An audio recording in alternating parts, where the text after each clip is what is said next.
Hello guys, welcome to football দুনিয়া। আরও একটা নতুন ভিডিওতে সবাইকে স্বাগত। সো সবাই বুমটুম ফাটিয়ে দিয়েছে লাস্ট আমার ভিডিওটা। এক মাস ধরে যাবতীয় যা যা আপডেট এসেছিল সবার আগে তোমাদেরকে দেওয়ার চেষ্টা করেছি, কিন্তু আজকের অর্ডারটা আসার পর অর্ডারটা এসেছে, সেখানে কি বলা হয়েছে বলে দিয়েছিলাম, কিন্তু ক্লারিফিকেশনটা একটু টাইম নিলাম। তার কারণ একটু নিজের সঙ্গে কথা বলার দরকার ছিল। ভিডিওটা শুরু করব জাস্ট 1 মিনিট একটু নিজের কথা বলা দিয়ে। আমি জানি কমেন্টে এখন অনেকেই লিখবে যে এই তো নিজের গান গাইতে চলে আসলো।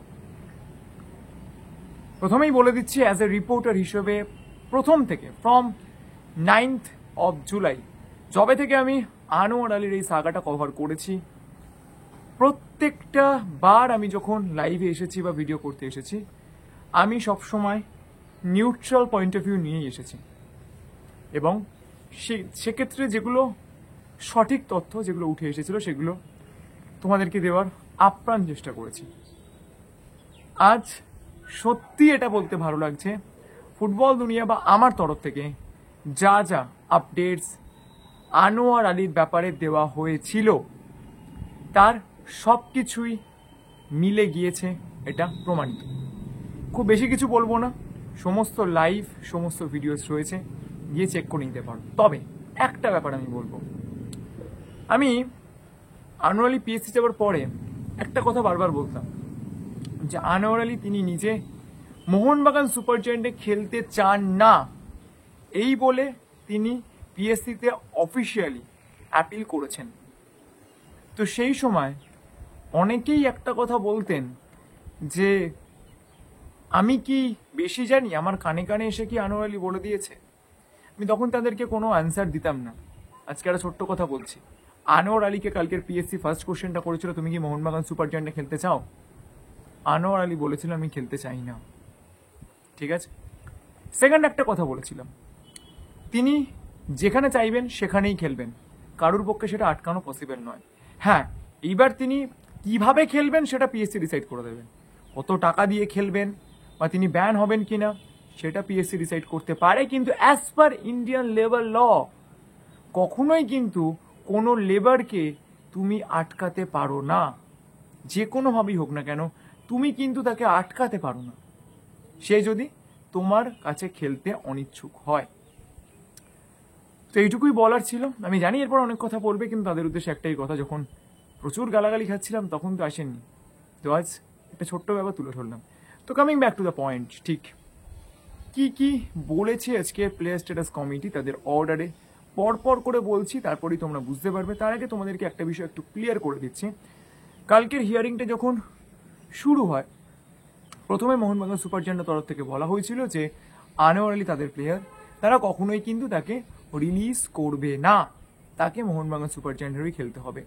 তারপরে যখন পিএসসিকে জিজ্ঞেস করা হয় যে এই ব্যাপারে তারা কি অর্ডার দিচ্ছে, তখন পিএসসি সরাসরি কোশ্চেন রাখে আনোয়ার আলী লয়ারের কাছে যে আনোয়ার আলী কি চান। তিনি বলেন যে আমি মোহনবাগানে খেলতে চাই না, আমি ইস্টবেঙ্গলে সই করেছি, সেখানে আমি খেলতে চাই। পরিষ্কার বাংলা কথা। এবার অনেকেই বলতে পারে পিএসসি কি আমাকে কানে কানে এসে বলে দিয়ে গিয়েছে। এদেরকে একটাই কথা বলবো, যদি কোনো কনফিউশন থাকে সঠিক প্রমাণ নিয়ে এসে কমেন্ট করবেন। যাই হোক, তো এই ছিল ম্যাটার। তো মোটামুটি হিয়ারিংয়ের প্রথম 5-10 মিনিটের মধ্যেই কিন্তু মোহনবাগান সুপার জায়ান্টের পক্ষ থেকে যারা গিয়েছিলেন তারা এটা বুঝে যায় যে আনোয়ার আলী তাদের হয়ে আর খেলতে চান না। তো সেক্ষেত্রে তারা শিফট করে যায় কম্পেনসেশনে এবং স্পোর্টিং স্যাংশন আনোয়ার আলী, ইস্টবেঙ্গল এবং দিল্লি এফসির জন্য। তো সেখান থেকেই কিন্তু গল্পটা শুরু হয়। এখন গল্পটা সেই জায়গাতে দাঁড়িয়ে রয়েছে এবং সেই ওয়াইজ কিন্তু আজ একটা ইন্টারিম অর্ডার এসেছে প্লেয়ার স্ট্যাটাস কমিটির তরফ থেকে। তো সেটা আমি বলছি, তাহলে তোমরা বুঝতে পারবে যে সিনারিওটা ঠিক কী জায়গাতে দাঁড়িয়ে রয়েছে। প্লেয়ার স্ট্যাটাস কমিটি বলছে the player has terminated his contract and has admittedly already returned to Delhi FC and thereafter signed with East Bengal Football Club.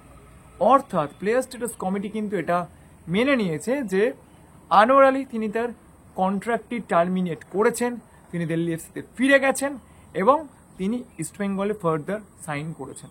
জলের মতো পরিষ্কার। কন্ট্রাক্ট টার্মিনেশন মানে কি?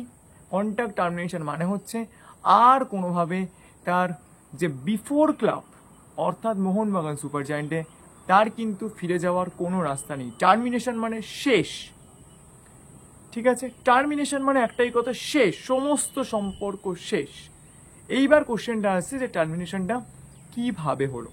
টার্মিনেশনটা আনজাস্ট ভাবে হয়েছে, অর্থাৎ যে ওয়েতে তিনি মোহনবাগান সুপার জায়ান্টের সঙ্গে সম্পর্ক শেষ করেছেন সেই ওয়েটাকে পিএসসি জাস্ট বলছে না, অর্থাৎ সেই ওয়েটা ভুল।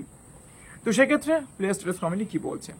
However, such termination has been found to be without just cause and the consequences in accordance with Article 20 of the AIFF RSTP 2024 and any other associate regulations will be applicable. সব থেকে important point যেটা PSC বলছে যে যেহেতু তার এই contract টার্মিনেশনটা just ছিল না, আনজাস্ট ছিল, তো সেই জন্য তাকে শাস্তি পেতেই হবে।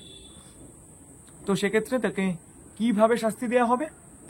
On the basis of article 20 of AIFF RSTP এবং তার সঙ্গে সঙ্গে যদি অ্যাসোসিয়েট কোনো কিছু থাকে তার উপর ডিপেন্ড করে তাকে শাস্তি দেওয়া হবে। বোঝা গিয়েছে? পরিষ্কার গল্প। এটা নিয়ে আই থিঙ্ক খুব একটা কোনো প্রবলেম হওয়ার কথা নয় কারোর বুঝতে। তো এইবার ব্যাপারটা হচ্ছে যে শাস্তিটা কি হতে পারে। শাস্তি দুটো, আইদার তাকে ব্যান সার্ভ করতে হবে অথবা তার ফাইন হবে। ওকে, এইবার এখানে একটা কোশ্চেন হচ্ছে যে ফাইনটা কিরকম ভাবে ক্যালকুলেট করা হবে।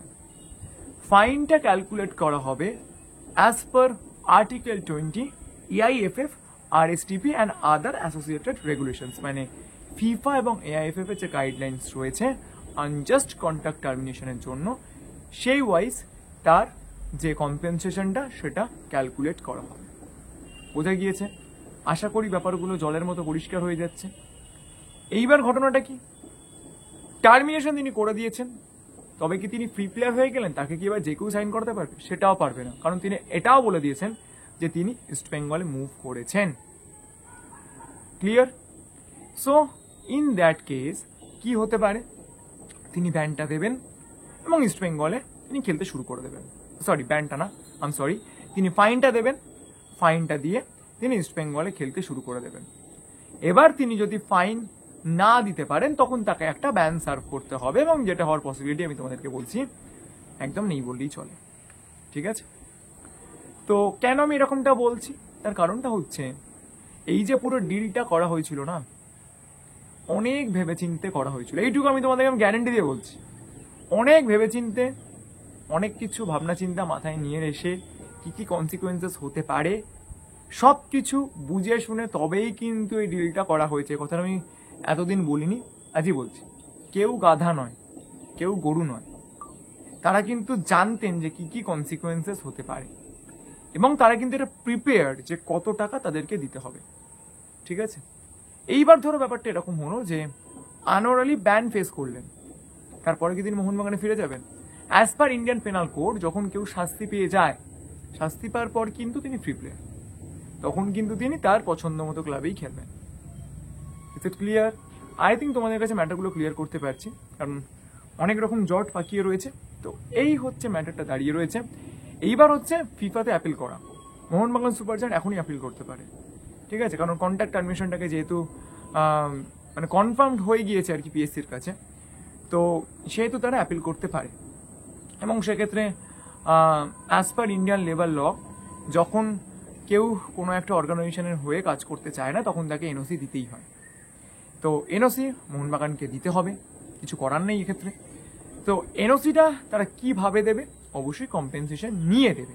তার কারণ যদি আনোয়ারি কন্ট্রাক্ট টার্মিনেশনটা জাস্ট কজে হতো তাহলে কোনো ব্যাপারই থাকতো না, কিন্তু যেহেতু এটা আনজাস্ট ভাবে হয়েছে তো সেহেতু এনওসি দিতে হবে, কিন্তু কম্পেনসেশনও মোহনবাগান সুপার জায়ান্টকে দিতে হবে। এবার ব্যাপারটা হচ্ছে কম্পেনসেশনটা যদি হিউজ হয়ে যায় তার এগেনস্টে কি আনুয়ালি অ্যাপ্লাই করতে পারে? অবভিয়াসলি তার এগেনস্টে আনুয়ালি ফিফাতে যেতে পারে। এই হচ্ছে গোটা ম্যাটারটা, এই হচ্ছে পুরো ব্যাপার। তো সেক্ষেত্রে ইস্টবেঙ্গল এবার কি পেপার সাবমিট করছে তার উপর কিন্তু কম্পেনসেশন অ্যামাউন্টটা ডিপেন্ড করবে অনেক ক্ষেত্রে। তো সব দিক বিচার বিবেচনা করে কম্পেনসেশনের অ্যামাউন্টটা কিন্তু ঠিক হবে, ক্রিস্টাল ক্লিয়ার, সব কিছু পরিষ্কার হয়ে গিয়েছে। ওকে, হোপফুলি তোমাদের ভিডিওটা ভালো লাগলো। Thanks for watching this video. যদি ভিডিওটা ভালো লাগে লাইক করে দিয়ে মনে করো আমার চ্যানেল সাবস্ক্রাইব করতে বলো না, কারণ সবসময় তোমরা সাবস্ক্রাইব করলেই কিন্তু আরো ভালো ভিডিও কোনো নোটিফিকেশন পাওয়া যায়। তো চলো এখন তোমাদের এই পর্যন্তই, দেখা হচ্ছে পরের ভিডিওতে।